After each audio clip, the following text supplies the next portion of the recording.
Watch the real-life program about exceptional destinies, remarkable opportunities, and unbelievable facts right now. He fought against Japanese kamikazes and compiled the endangered list of animals and plants of Kazakhstan. He wrote over 200 scientific works and painted over 500 pictures. He's a botanist, naturalist, traveler, artist, and poet. Some people say they don't know how to spend their time. They call me and offer to go for a walk and communicate with each other, but I answer that I don't have time for that. They ask me, why? I say that I just don't have time. I need to finish various things. I'm out of time and must be able to draw the line. Успеть надо, и время-то поджимает, я говорю, надо успеть подвести черту. Ivan Ivanovich Roldugin is 90. He doesn't even dream about resting.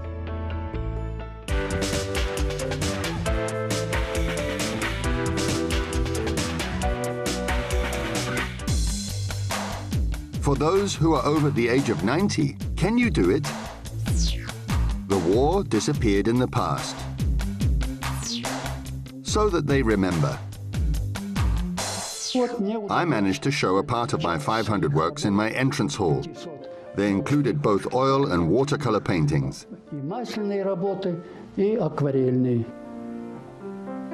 Those that are bundled together on the floor have just been brought from the exhibition. Ivan Roldugin had over 20 exhibitions. There are paints, brushes, and crayons. All his art gear is on the windowsill. However, there are priceless exhibits which are Pobeda paints. They smell like history itself.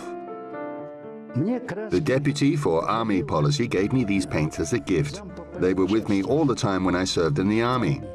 Вот эти как раз. Я с ними прошел всю армию.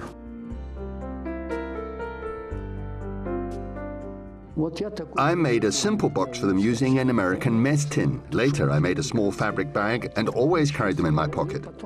Эту тряпочную еще сделал, сумочку такую завязывал. Они у меня там были со мной в кармане. He doesn't remember any artist in his family, but he started drawing in childhood. I didn't have brushes, so I used matches and plain wood after winding cotton around them. Деревяшками выстроганными и вату наматывал. This is Talgar, this is Bukhtama Altai, and this is Issyk Gorge. Here you can see the Altai and Beluga is in the background. He can't imagine his journeys without an easel, some paper, cardboard and brushes. He wasn't interested only in beautiful scenes. Here you can see a destroyed coniferous forest near Semey and deforestation in the Tian Shan. His eyes always want to see living things and show them to others. I got up early. Everyone was still asleep in sleeping bags, but I was already working on a sketch. I tried to find half an hour to do something. I could do it in the evening too. Everyone was tired and had a rest, but I went to draw before it got dark. Что-то взял, пошел, все, думаю, зафиксирую, пока еще светло. I don't have free time when I'm either in the field or at home. I'm always busy. He does all the housework himself. However, he says he can forget what he's left of kettle on the stove because something else has distracted him. It's always been easy to attract his attention. As for morning exercise, it's necessary. Ivan Ivanovich managed to recover on his own after a severe hip injury. I do it up to 40 times.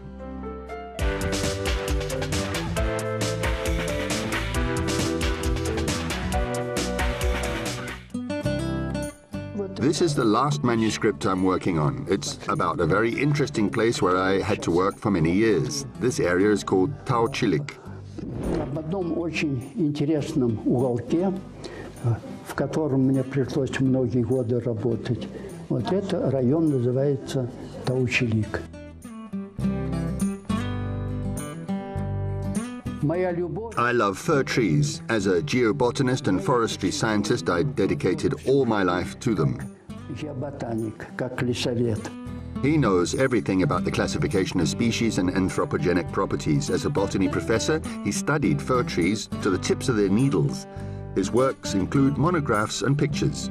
Пальцы касаются вот так, руки. Your fingers touch like this. And now let's chop wood. One, Ну, теперь, значит, самое, дрова рубить. Как раньше я тоже. Coniferous forest protection is a sensitive subject for him. He continues to work against uncontrolled deforestation now. I had a female friend who was like a fir tree in a forest. I can't forget that Ural fir tree. Ту елочку, Уралочку, забыть я не могу. It's a wartime song. Ivan Ivanovich's eyes glitter when he says how they sang this song together at stopping places, how soldiers' fairy stories warmed them up and they dreamt of a peaceful life.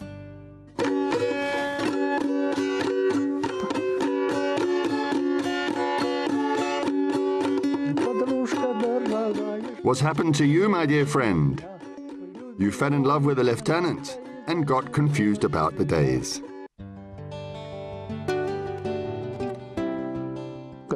When soldiers gathered in the evenings, the stove was on. Foot bindings were drying and some of the soldiers talked about Chorkin.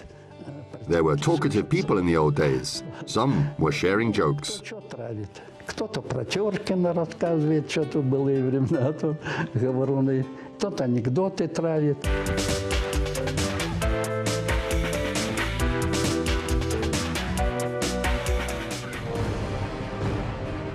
Ivan was 15 when the war started. He was in Voronezh. We were swimming in the river when our peer, who was from the town, ran up to us and told us about the war. Говорит, ребята, война. Все как-то мы. We immediately felt older. Взрослели. Нам дали. They gave us Polish rifles, and we didn't leave the post at night. There are a lot of spies. There was even a poster saying, "Boy, I got lost. Tell me the way to the oil tank farm." They had to be afraid of saboteurs. Enemy aircraft attacked. They were often bombed because the junction was a strategic point. They helped people hide. The anti-aircraft guns shot at aircraft, bombs exploded, and the noise was horrible. All these factors affected our state of mind in the beginning, but later we got used to that. Это первое время, потом привыкли уже.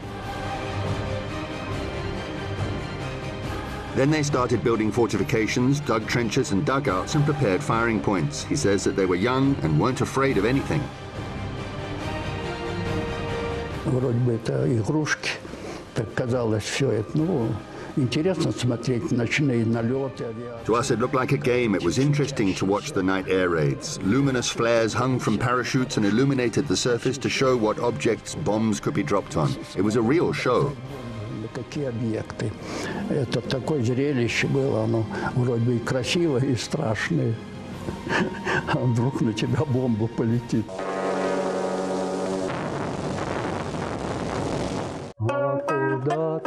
Ah, young boy, where are you going? You'd better not become a soldier, Vanyok.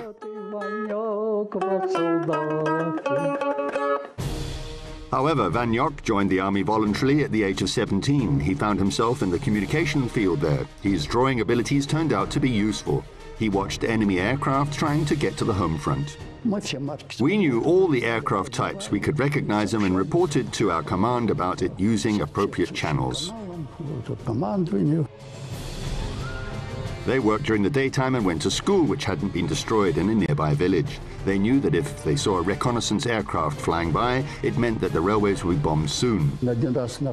Once they lay in wait at the station.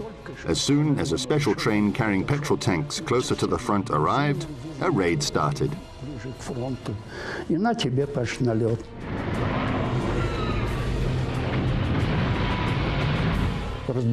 The special train was destroyed. Petrol tanks exploded. It was so frightening. There were a lot of houses around, and the Red Army victoriously chased the uninvited guests back to the west. The lines of this poem about Stalingrad are a turning point in World War II. The war did not end for Roldugin on May the 9th. He was sent to the far eastern front where he was in a separate reconnaissance artillery battalion. He was engaged in doing topographic surveys and mapping suspected fortifications of the Japanese army. When we defeated the Japanese, we inspected these fortifications and found out there were micro-cities underground. There was a water tower, power station, and storehouses in these areas. In general, it was possible to live there without leaving. В общем, там все было. Можно было жить и никуда не выходить. Japanese saboteur departments were notorious for their cruelty. They positioned themselves well in the hill area and infiltrated the Soviet positions. They were called suicide bombers and flying detachments for their speed. We were sent to fight against these detachments. They sneaked up and got rid of the guard. They were skillful in this respect. After that, they started destroying the unit.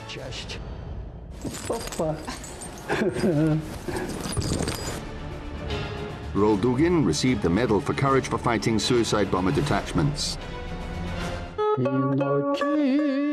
And the campaign was finished in the Pacific Ocean.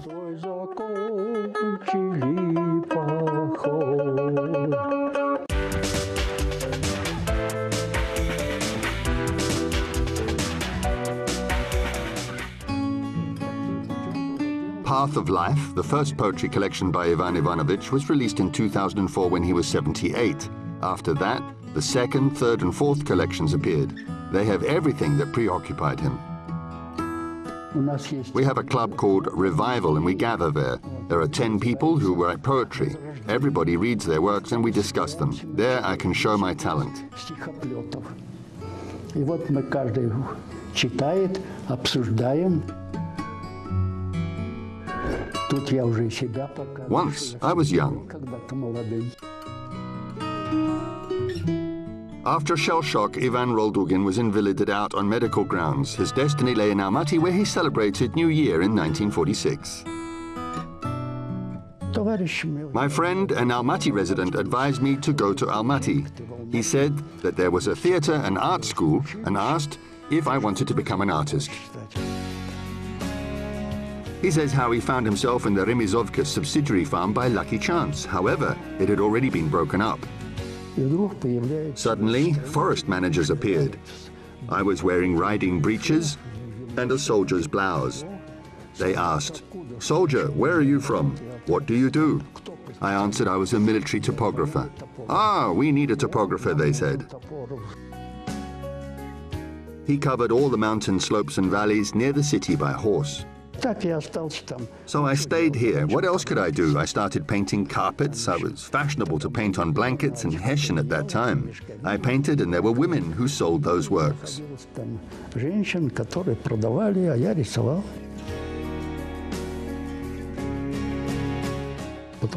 Then I started studying, finished my education and found myself in university studying botany. People studied Kazakhstan's flora there and he drew. This is a collection of who is who among plants. Ivan Roldugin is mentioned as one of the compilers. He's a specialist in the study of flora and a system is to describe plants. First, I drew for them. I took part in expeditions, traveled every year, and I gained experience. Afterwards, I completed my postgraduate thesis, then doctoral thesis, and then I became a professor. Кандидатскую защитил, потом докторскую защитил, потом профессором стал. He's holding a book entitled Towards the Heart of Jungaria. It describes his recollections of the artist and naturalist about his first expedition. It was near the Koksu River in the Taldykorgan region in 1948. Then we climbed until we reached the glacier. Can you imagine what it's like to step on a glacier for the first time in your life? In the heart of Jungar Alatau, where the expanse and air are different, glacial water bubbles in the Great Koksu River.